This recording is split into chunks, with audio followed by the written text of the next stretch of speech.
దసరా హిందువులకు అతి ముఖ్యమైన పండుగ. దశ విధాలైన పాపాలను హరించేది కనుక దసరాగా వాడుకలోకి వచ్చింది. దుష్ట సంహారం ద్వారా ధర్మాన్ని నిలపడమే శరన్నవరాత్రి ఉత్సవాల్లో పరమార్థం. మరి ఈ సంవత్సరం దసరా నవరాత్రులు ఏ తేదీన ప్రారంభమై ఏ తేదీతో ముగుస్తున్నాయి? దసరా పండుగ ఏ తేదీన వచ్చింది? అమ్మవారు 9 రోజులు కూడా ఏ అవతారాల్లో మనకు దర్శనమిస్తుంది? ఆయా రోజుల్లో అమ్మవారికి ఏ రంగు చీర కట్టాలి? ఇంకా అమ్మవారికి ఏ నైవేద్యాన్ని పెట్టాలి? అమ్మవారిని ఏ పువ్వులతో పూజించాలి? ఏ స్తోత్రాలతో అమ్మవారిని ప్రసన్నం చేసుకోవాలో వివరంగా ఇప్పుడు ఈ వీడియోలో తెలుసుకుందాం. ప్రతి సంవత్సరం దసరా నవరాత్రులు ఆశ్వయుజ శుద్ధ పాడ్యమి రోజు ప్రారంభమై ఆశ్వయుజ శుద్ధ దశమితో ముగుస్తాయి. అంటే 10 రోజుల పాటు ఈ దసరా నవరాత్రులు అనేవి మనం జరుపుకుంటాం. దుర్గాదేవి అమ్మవారు ఒక్కొక్క రోజు ఒక్కో అవతారమెత్తి మహిషాసురుడు అనే రాక్షసుణ్ణి 9వ రోజు సంహరిస్తుంది. దీనికి గాను చెడుపై మంచి సాధించిన విజయానికి గుర్తుగా అమ్మవారిని పూజించి ఎంతో ఉత్సాహంతో దసరా పండుగని మనం జరుపుకుంటాం. ఈ 10 రోజులు కూడా అమ్మవారు ఒక్కొక్క అవతారంలో మనకి దర్శనమిస్తారు. అయితే అమ్మవారు ఉన్న ప్రాంతాన్ని బట్టి అమ్మవారి అవతారాలు కూడా మారుతూ ఉంటాయి. మీరు ఏ ప్రాంతానికి దగ్గరగా ఉన్నారో ఆయా ప్రాంతాన్ని బట్టి అమ్మవారి అవతారాల్లో అమ్మవారిని పూజించుకోవచ్చు. ఈ సందర్భంగా విజయవాడ ఇంద్రకీలాద్రిపై అమ్మవారు దర్శనమిచ్చే అలంకారాలు, వాటి వెనుక ఉన్న విశిష్టత, అమ్మవారికి సమర్పించవలసిన నైవేద్యాలు, అమ్మవారికి ఏ పువ్వులను సమర్పించాలో, అమ్మవారి అనుగ్రహం కోసం ఏ స్తోత్రాలు పఠించాలో ఇప్పుడు ఈ వీడియోలో తెలుసుకుందాం. ముందుగా దేవీ నవరాత్రులు ఎప్పుడు ప్రారంభమై ఎప్పుడు ముగుస్తాయో తెలుసుకుందాం. ఈ సంవత్సరం అంటే 2023వ సంవత్సరం దేవీ నవరాత్రులు అక్టోబర్ 15వ తేదీ పాడ్యమితో మొదలై అక్టోబర్ 23వ తేదీ నవమితో ముగుస్తాయి. మొత్తం 9 రోజుల పాటు ఈ దేవీ శరన్నవరాత్రులు జరుగుతాయి. ఇక మరుసటి రోజు అంటే అక్టోబర్ 24వ తేదీ విజయదశమి అంటే దసరా పండుగ. సంవత్సరంలో మొత్తం 4 నవరాత్రులు వస్తాయి. శ్యామల నవరాత్రులు, వారాహి నవరాత్రులు, గుప్త నవరాత్రులు, అలాగే దేవీ నవరాత్రులు.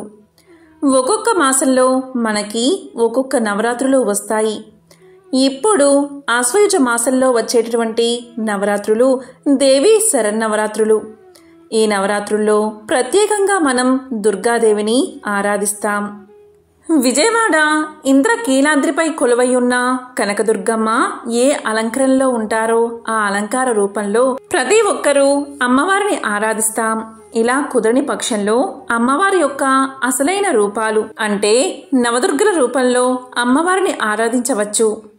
మొదటి రోజు ఆశ్వయుజ శుద్ధ పాడ్యమి. ఈ రోజు అమ్మవారు శ్రీ బాలా త్రిపుర సుందరీదేవి రూపంలో మనకు దర్శనమిస్తారు.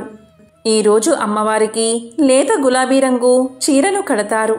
ఇక నైవేద్యంగా పులిహోరను పెడతారు. ఈ రోజు అమ్మవారికి మందార పువ్వులను సమర్పిస్తే చాలా మంచిది. ఈరోజు బాల అష్టోత్తరాలు, బాల స్తోత్రాలు చదివితే అమ్మవారి అనుగ్రహం మీకు కలుగుతుంది.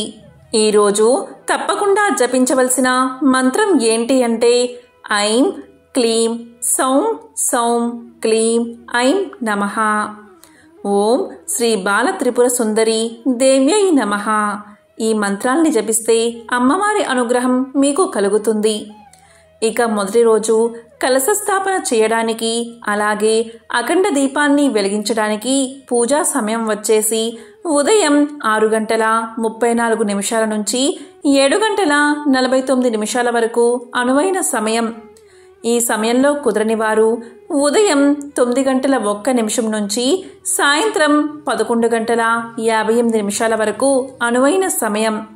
ఇక సాయంత్రం పూజా సమయం వచ్చేసి 5 గంటల నుంచి 6 గంటల 48 నిమిషాల వరకు ఉంది.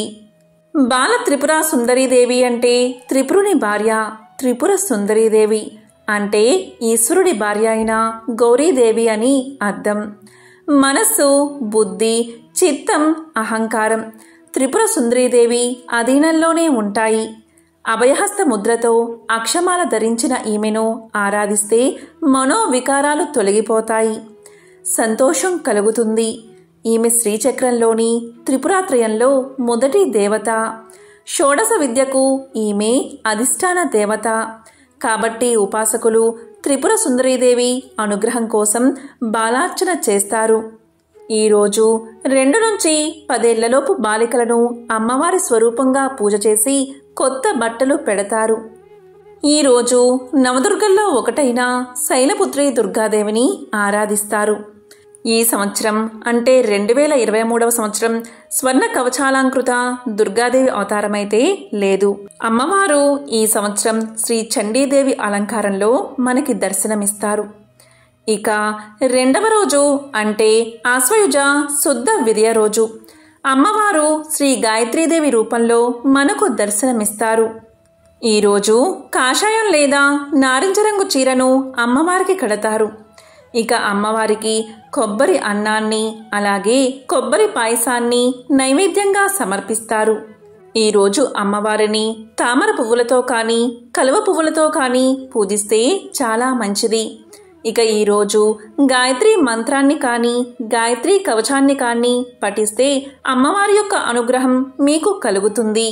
అలాగే ఈరోజు తప్పనిసరిగా పఠించవలసిన మంత్రం ఓం శ్రీ గాయత్రి మాత్రే నమః, ఓం శ్రీ గాయత్రి దేవ్యై నమః.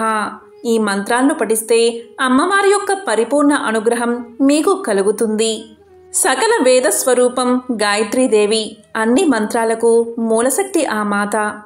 ముక్త, విద్రుమ, హేమ, నీల, ధవల వర్ణాలు కలిగిన 5 ముఖాలతో శంఖం, చక్రం, గద, అంకుశం ధరించి అమ్మవారు దర్శనమిస్తుంది.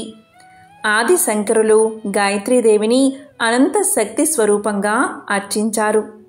ఈమెను ధ్యానిస్తే అనంత మంత్రశక్తి కలుగుతుంది, బ్రహ్మజ్ఞానం కలుగుతుంది. గాయత్రి ఉపాసన వల్ల బుద్ధి తేజోవంతం అవుతుంది. గాయత్రి మంత్ర జపం చతుర్వేద పారాయణ ఫలితాన్ని ఇస్తుంది. నవదుర్గల్లో ఈరోజు బ్రహ్మచారిణి దుర్గాదేవి రూపంలో అమ్మవారు మనకు దర్శనమిస్తారు. ఇక 3వ రోజు అంటే ఆశ్వయుజ శుద్ధ తదియ రోజు అమ్మవారు శ్రీ అన్నపూర్ణాదేవి అలంకారంలో మనకు దర్శనమిస్తారు.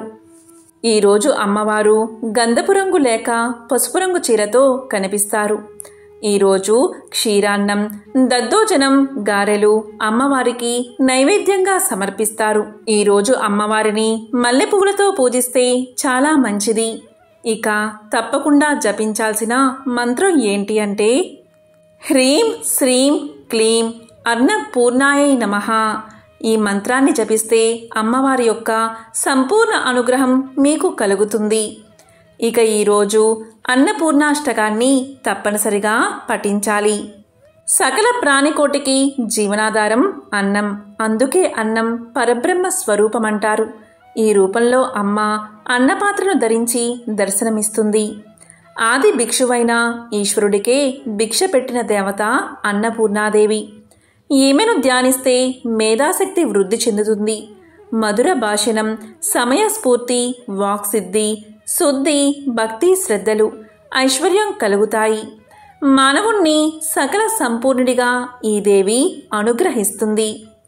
నవదుర్గల్లో ఈరోజు చంద్రగంట దుర్గాదేవి అలంకారంలో అమ్మవారు దర్శనమిస్తారు. ఇక 4వ రోజు అంటే ఆశ్వయుజ శుద్ధ చవితి రోజు అమ్మవారు శ్రీ మహాలక్ష్మీదేవి రూపంలో మనకు దర్శనమిస్తారు. ఈరోజు నక్షత్రం అనురాధ నక్షత్రం. ఈరోజు గులాబీ రంగు చీరలో అమ్మవారు కనిపిస్తారు. ఈరోజు చక్కెర పొంగలి, క్షీరాన్నాన్ని నైవేద్యంగా సమర్పించాలి. ఈరోజు అమ్మవారిని కలువ, సంపెంగ పువ్వులు, జాజి పువ్వులు, తామర పువ్వులతో పూజిస్తే ఎంతో మంచిది. అమ్మవారి యొక్క పరిపూర్ణ అనుగ్రహం మీకు కలుగుతుంది. ఇక ఈరోజు తప్పకుండా పఠించాల్సిన మంత్రం ఏంటి అంటే శ్రీం హ్రీం ఐం మహాలక్ష్మై నమః. శ్రీం హ్రీం ఐం మహాలక్ష్మై నమః. ఈ మంత్రాన్ని పఠిస్తే చాలా మంచిది. ఇక ఈరోజు లక్ష్మీ స్తోత్రాలు తప్పనిసరిగా పఠించాలి. కమలాలను 2 చేతులతో ధరించి అభయ వరదహస్త ముద్రలను ప్రదర్శిస్తూ గజరాజు సేవిస్తూ ఉండగా శ్రీ మహాలక్ష్మి రూపంలో అమ్మ దర్శనమిస్తుంది. మహాలక్ష్మీదేవి సర్వమంగళకారిణి, ఐశ్వర్యప్రదాయిని, అష్టలక్ష్ముల సమిష్టి రూపమే మహాలక్ష్మి. ఈమె క్షీరాబ్ది పుత్రిగా. ఈమెను పూజిస్తే సర్వమంగళ మాంగళ్యాలు కలుగుతాయి. నవదుర్గల్లో ఈరోజు కూష్మాండ దుర్గాదేవి రూపంలో అమ్మవారు మనకు దర్శనమిస్తారు. ఇక 5వ రోజు అంటే ఆశ్వయుజ శుద్ధ పంచమి రోజు అమ్మవారు శ్రీ మహాచండీదేవి రూపంలో మనకు దర్శనమిస్తారు. ఈరోజు ఎరుపు రంగు చీరలో అమ్మవారు మనకు కనిపిస్తారు. ఈరోజు నైవేద్యం ఏంటి అంటే పులిహోర. ఈరోజు తప్పకుండా జపించాల్సిన మంత్రం ఏంటి అంటే ఓం హ్రీం శ్రీం క్లీం మహాచండికాయే నమః. ఈ మంత్రాన్ని జపిస్తే అమ్మవారి యొక్క సంపూర్ణ అనుగ్రహం మనకు కలుగుతుంది. అమ్మవారిని ఈ రూపంలో పూజించడం వల్ల ధైర్యం, విజయం సిద్ధిస్తాయి. నవదుర్గల్లో ఈరోజు అమ్మవారు స్కందమాత దుర్గాదేవి రూపంలో మనకు దర్శనమిస్తారు. ఇక 6వ రోజు అంటే ఆశ్వయుజ శుద్ధ షష్ఠి రోజు అమ్మవారు శ్రీ సరస్వతీదేవి రూపంలో మనకు దర్శనమిస్తారు. నక్షత్రం మూలా నక్షత్రం. ఈరోజు తెలుపు రంగు చీరతో అమ్మవారు దర్శనం ఇస్తారు. మూలా నక్షత్రం ఎంతో విశేషమైనది. ఈ నక్షత్రంలో సరస్వతీదేవిని దర్శించుకోవడానికి అధిక సంఖ్యలో భక్తులు హాజరవుతారు. ఈరోజు కేసరి, పరమాన్నం, దద్దోజనాన్ని అమ్మవారికి నైవేద్యంగా సమర్పిస్తారు. ఈ దేవి శరన్నవరాత్రుల్లో 9 రోజులు పూజ చేయలేని వారు ఈ 6వ రోజు అంటే మూలా నక్షత్రం ఎప్పుడైతే ఉంటుందో అప్పుడు అమ్మవారికి పూజ అనేది చేస్తే పరిపూర్ణ ఫలం మీకు కలుగుతుంది. ఈరోజు మారేడు దళాలతో అమ్మవారిని పూజిస్తే చాలా మంచిది. తెల్ల గులాబీలు లేదా తెల్ల చామంతులతో కూడా అమ్మవారిని పూజించవచ్చు. ఈరోజు అమ్మవారిని పూజిస్తే విద్యా ప్రాప్తి కలుగుతుంది. ఈరోజు తప్పకుండా జపించాల్సిన మంత్రం ఏంటి అంటే ఓం ఐం సరస్వతే నమః. ఓం సరస్వతీ దేవ్యై నమః. అలాగే ఈరోజు సరస్వతి అష్టోత్తరాన్ని తప్పనిసరిగా పఠించాలి. జ్ఞానానికి అధిష్టాన దేవత సరస్వతి. ఈమె బ్రహ్మ చైతన్యంతో హంసవాహనాన్ని అధిష్ఠించి ఉంటుంది. ఈశ్వరునికి పాదుకాంత దీక్ష ఇచ్చి చతుషష్ఠి కళలను అనుగ్రహించింది సరస్వతీదేవి. సంగీత రస స్వరూపమైన నెమలి వాహనంగా ధవలవర్ణ వస్త్రాలను ధరించి అక్షమాలను, వీణను 2 చేతులతో ధరించి చందన చర్చితమైన దేహంతో అమ్మవారు దర్శనమిస్తుంది.